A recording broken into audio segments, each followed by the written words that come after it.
Alors, grand 1, on va parler de politique de marque, on va parler ici de généralité sur les politiques de marque et dans un second temps, on parlera des spécificités des politiques de marque lorsque l'on est à l'étranger et à l'international, qui est notre sujet.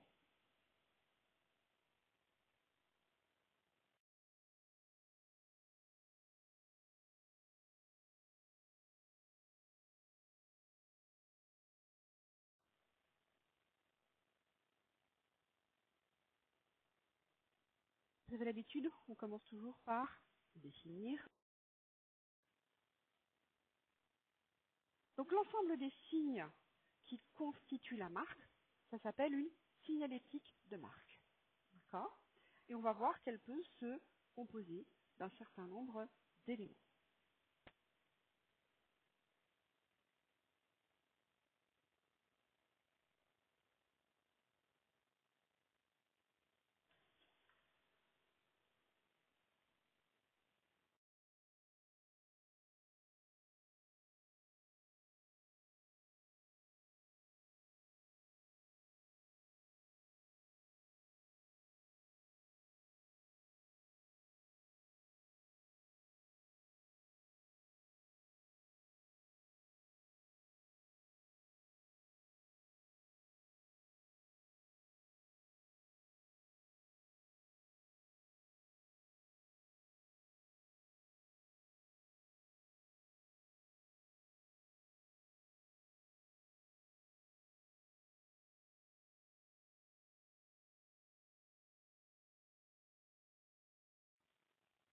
Alors, quelles sont les qualités d'un nom de marque? Il doit d'abord être court, facile à mémoriser, facile à prononcer, sans connotation négative et être disponible, c'est-à-dire que l'on doit pouvoir l'enregistrer auprès de l'INPI et être donc protégeable. Si possible, on doit également avoir un nom de marque qui puisse évoquer les qualités ou la catégorie de produit. Ça, c'est pas une règle absolue. De toute façon, pour tout, rien n'est une règle absolue. Vous allez me trouver des dizaines de contre-exemples de grandes marques qui sont imprononçables, qui ne correspondent pas à la catégorie de produit, etc. En tout cas, c'est ce qui est recommandé.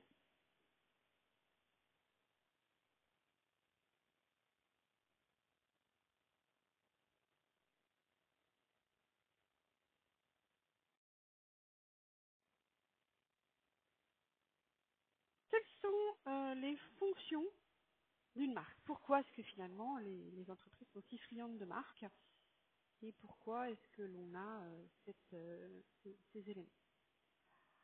Alors, la première fonction, elle est pour le consommateur, c'est un repère. Pourquoi est-ce qu'on achète des marques? Parce que c'est un repère dans le processus d'achat. Et quand on est sur un achat qui est impliquant, plus on va être sur des achats impliquants, plus on va avoir tendance à se repérer sur ce phénomène de marque. Et c'est pour ça que les adolescents, que vous êtes presque plus, achètent énormément de marques puisqu'ils sont dans la construction de soi et que chaque achat de marque va permettre une forme de construction de l'image de soi. Donc c'est un repère dans le processus d'achat. Si j'achète telle marque ou telle autre marque, je sais que je vais vers telle et telle qualité dans le produit, tel et tel niveau de qualité et donc un niveau de prix de service qui vont avec. Et puis pour le distributeur ou le producteur, avoir une marque, c'est chercher à construire une relation de confiance. C'est un outil de fidélisation de la clientèle, hein, puisque faire revenir, réacheter le client pour nos produits, c'est une grande question pour tous les distributeurs et pour les fabricants. Ça permet aussi d'attirer des clients potentiels. Et puis, c'est valorisé, c'est valorisable au bilan de l'entreprise, puisque c'est quelque chose que l'on peut vendre une marque. Donc, une fois qu'on l'a construit, on peut la revendre, on peut gagner de l'argent avec ça. Je vais vérifier. Tac, tac.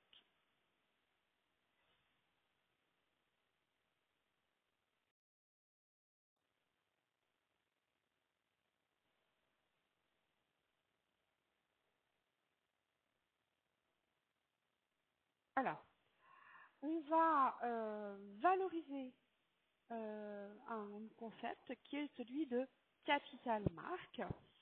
Euh, c'est assez difficile de valoriser une marque et les règles comptables ne permettent pas en fait d'insérer une marque qui n'a pas été vendue euh, comme actif du bilan. Mais néanmoins, cette valeur elle est calculée de façon voilà, assez approximative. Et le capital marque donc va avoir un effet positif. C'est l'effet positif que la marque a sur la perception du prix pour le consommateur. Et l'idée c'est toujours de lui permettre de lui donner envie, en tout cas d'acheter un produit plus cher. D'accord? Donc c'est la partie suivante. Hein. Donc un capital marque élevé pour une entreprise, c'est un objectif, hein, puisque ça permet de faire accepter un prix plus élevé pour le produit avec la marque pour le consommateur. Évidemment, ça cible catégorie consommateur. Et cette valorisation de la marque par le classement est faite par une agence internationale de marque, de conseil en marque, qui s'appelle Interbrand. Et donc, vous avez une petite question, vous allez vous rendre sur le site Interbrand et vous allez avoir un petit classement, une petite question à faire. Et ce que l'on cherche, c'est d'avoir effectivement, lors de nos enquêtes clients, une opinion sur la marque qui soit très très bonne, la meilleure possible évidemment.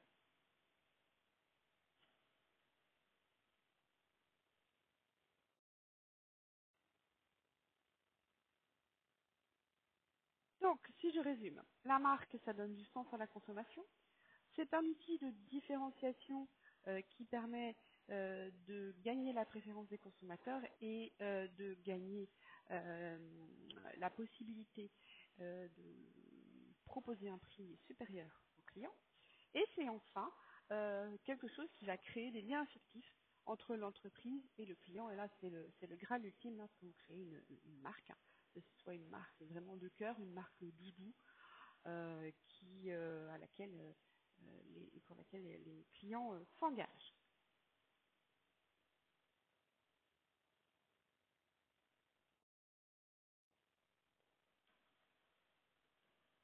Donc après les généralités sur la construction d'une marque, et vous aurez des compléments en fiche ressources en plus, hein, pour avoir vraiment un niveau de marketing correct concernant cet élément.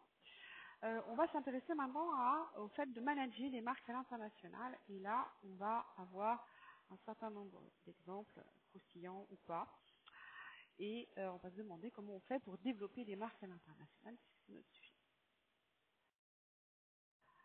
Alors, première question qu'on peut se poser, c'est est-ce que je vais transférer ma marque au niveau international et comment je peux faire pour transférer ma marque à l'international. Et tout de suite, on a une première barrière qui arrive, qui est la barrière de la langue. Effectivement, quand on veut développer une marque à l'international, très très vite, on peut avoir des difficultés à passer le cap de la langue. La première difficulté, c'est une difficulté de prononciation, d'accord? Notamment quand le nom de la marque est un nom de fondateur. Par exemple, Peugeot, dans les pays asiatiques, c'est extrêmement compliqué à prononcer, et dans un certain nombre de pays européens aussi.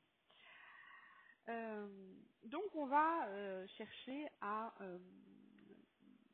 passer cette barrière. Donc la première chose, c'est peut-être de traduire, et puis traduire une barrière, traduire littéralement un nom de marque, ça peut donner quelque chose de tout à fait intéressant. Donc, par exemple, on pourrait traduire la marque Pampers, la marque de couche pour enfants, puisque l'anglais, si on le traduit, ça voudrait dire cajoler.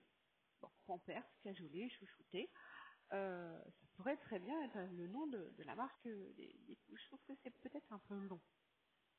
Voilà. Il y a certaines traductions qui n'ont pas de sens. La marque mayonnaise, la vache qui rit, a essayé de traduire le nom de ce produit littéralement en anglais. Donc ça fait The Laughing Cow. Ça n'a aucun sens en anglais, la vache qui rit, traduit littéralement. Euh, on peut avoir une forme de traduction qui serait qui ne serait pas une traduction pure et simple. Parfois, on peut faire une traduction pure et simple. C'est une première façon de dépasser la barrière de la langue, mais c'est pas toujours facile. La deuxième façon de passer la barrière de la langue, c'est d'avoir une marque globale qui soit connue partout. Et je vais vous proposer plusieurs solutions qui ont été faites et plusieurs erreurs qui ont été faites. Pour que vous puissiez voir à quel point c'est compliqué de transférer une marque nationale au niveau international. Alors, pour parler des translittérations, c'est-à-dire l'adaptation dans la langue du pays, j'ai plusieurs exemples à vous donner. Premier exemple qui est la transformation des noms de marques cosmétiques françaises en Chine. Donc, par exemple, la marque Lancôme est devenue en Chine la marque Lankou, qui signifie orchidée. Donc, l'orchidée, en Asie, a l'image d'une femme raffinée, sophistiquée, qui correspond à la marque Lancôme. Donc, c'était une belle transformation. La marque Nivea est devenue Niweiya, qui évoque en langue chinoise, donc en mandarin, une jeune fille étrangère, donc ce qui colle bien aussi à la marque Nivea. Maybelline est devenue la marque de maquillage leader là-bas, est devenue Maybaulian, ce qui signifie lotus joli et précieux, ce qui est plutôt valorisant pour la marque. Et voilà, ça ce sont des exemples de transformation du nom et d'adaptation, vraiment pour s'adapter à la langue du pays cible, du pays de marché cible. On va prendre un exemple inverse, adaptation du japonais vers le français avec un produit que vous connaissez certainement, les Pokémon. Donc, chaque Pokémon a un nom, ça prend rien, et ils ont été traduits, adaptés du japonais vers le français, et ils ont fait la même chose pour tous les marchés. Donc, par exemple, le Pokémon Beto Beto est devenu Brotadmorve. D'accord, puisque Beto Beto évoque en fait le fait de se curer le nez. Voilà. Et puis il y a eu des erreurs, il y a même des erreurs actuelles, je vais vous en citer quelques-unes. La Chevrolet, marque de voiture américaine, ils avaient une Chevrolet qu'ils ont baptisée Nova. Et Nova au sens nouveau, hein, en latin, et en espagnol, Nova, ça veut dire que ça ne fonctionne pas. Donc, c'est un peu compliqué pour revendre cette Chevrolet sur le marché qui parle espagnol. Actuellement, il y a de la publicité, par exemple, pour une Audi, une Q3 e-tron. Donc, il faut savoir que le mot e-tron, en français, ça signifie excrément. Donc voilà, c'est une magnifique voiture qui s'appelle Q3 excrément. Voilà. C'est pour moi une erreur majeure, mais voilà. En même temps, si on le prononce à l'anglaise, e-tron, ça fait tout de suite électronique, c'est plus sympathique. Mais voilà. Donc il faut faire très attention aux connotations, c'était les derniers éléments que je voulais aborder, et par les connotations par rapport au site, évidemment. Dernière image dernier élément sur le transfert d'une marque au niveau international, il y a quelques années, la marque Nestlé, dont le logo était à l'époque un nid d'oiseau, vendait en Amérique du Sud des caramels avec un grand succès. Et puis ils ont changé de logo, ils ont enlevé le petit oiseau et ils sont passés simplement avec le nom de la marque écrite. Et leurs ventes ont chuté de plus de moitié. Ils n'avaient pas calculé ceci, c'est que c'était les enfants qui achetaient leurs caramels et que ces enfants-là ne savaient pas lire. Et que donc en enlevant le logo figuratif, hein, donc le nid d'oiseau, les enfants ne savaient plus où était le produit, tout simplement. Donc on ne se pose jamais trop de questions quand on veut transférer une marque au niveau international.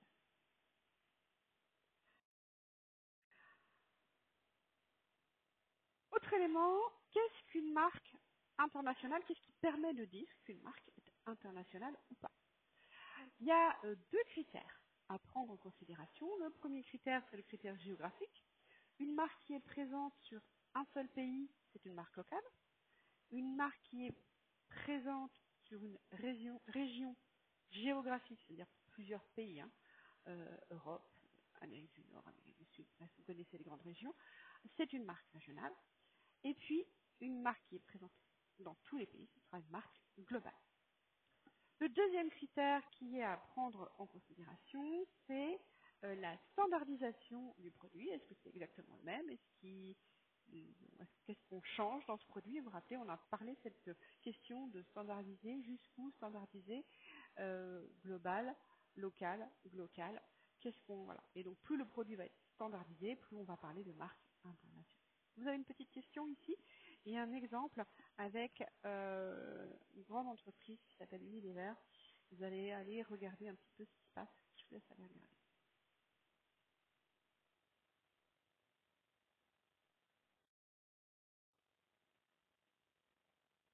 Alors, c'est notre dernière slide. Euh, Maintenant, la question qu'on peut se poser, c'est le portefeuille de marques à l'international. Vous vous rappelez au début, quand on a parlé du mix marketing, on a parlé des portefeuilles de produits.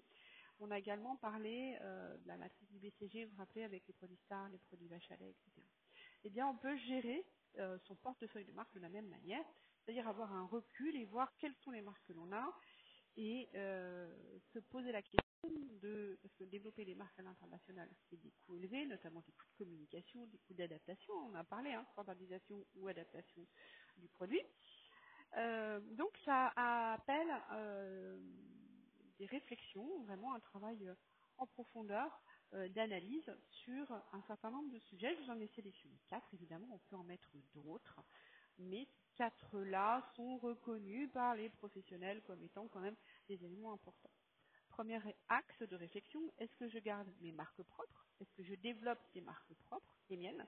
Ou est-ce que je vais acheter des marques locales existantes et que je vais les développer? D'accord. Et je peux même aller jusqu'à racheter les entreprises.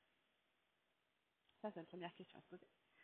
Ensuite, est-ce que je choisis dans le cadre de ma stratégie, est-ce que c'est une stratégie d'adaptation, une stratégie globale ou une stratégie locale? Et du coup, est-ce que je vais développer des marques locales pour chaque marché ou est-ce que je vais développer des marques régionales ou globales?